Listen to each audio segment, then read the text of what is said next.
Hello everyone, Assalamu alaikum. Welcome back to my channel. Welcome back to another video. Hope you're all well. I am fine too. Today's video is super important, so let's get started. In today's video, I want to talk about something that many students worry about. Whenever we think about going to Korea, the first question in our mind is what will happen after we leave our country? How will we survive there? Can we study and also work at the same time? So today I'll guide you step by step from leaving your country, arriving in Korea, managing your expenses, and even finding part-time jobs. So from your country to Korea, first you need to prepare your visa documents for students. This is usually a D4 language visa or D2 university visa.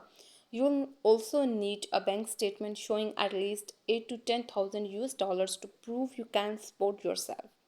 After your visa approved, the next step is to book your flight ticket. One-way tickets from many countries cost around $400 to $800 depending on the season.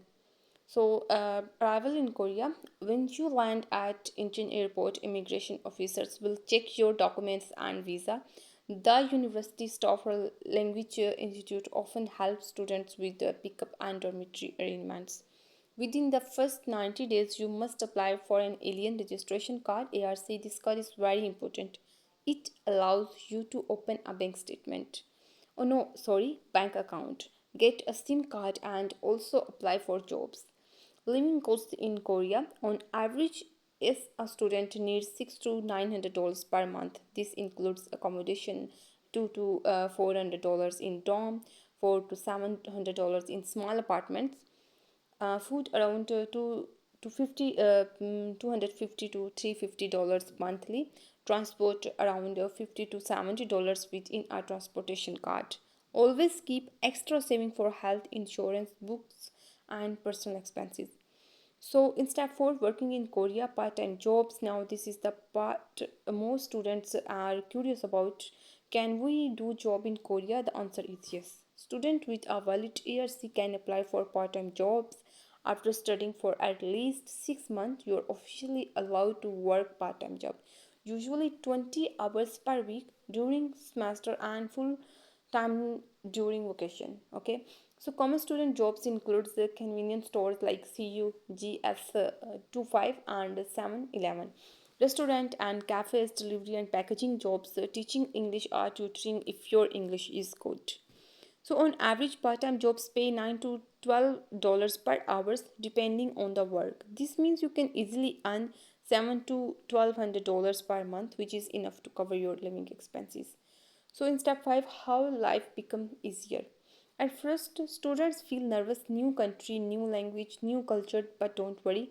Once you start your classes and make friends, life become easier.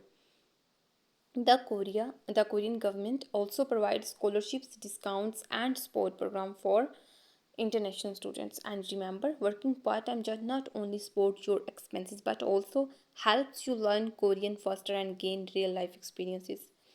Final thoughts. So to summarize, prepare your visa and documents properly before leaving your country. Keep around $8 to $10,000 in your account for visa approval and your um, first year expenses. After arriving in Korea, focus on your studies but also apply for part-time jobs or to manage your living costs. Step by step, life in Korea becomes much easier than you expect.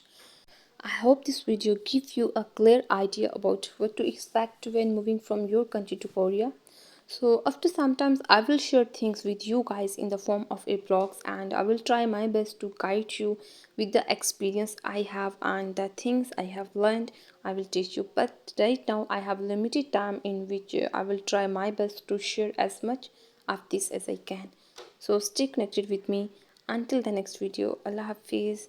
Take care of yourself. Bye bye.